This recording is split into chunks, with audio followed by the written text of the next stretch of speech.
the duly elected President of the Republic of the Philippines.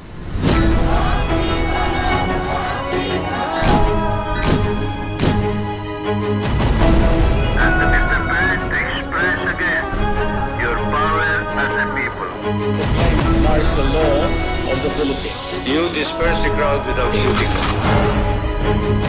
Filipinos will see what is to love and what is to positively feel beauty and love.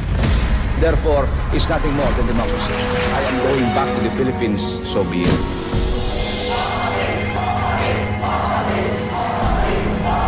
Because I've always wanted to die for our country. Walang kaibigan, walang kumpare. Malaking karangalan ang makapaglingkod sa sambayanan bilang Pangulo. Maraming salamat. 3,840,000 ang mga kaso ng COVID-19 sa ating bansa.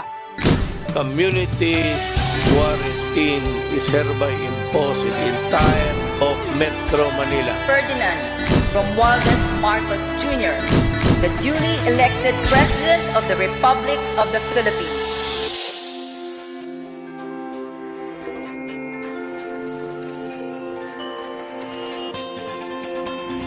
The new Miss Universe is Philippines.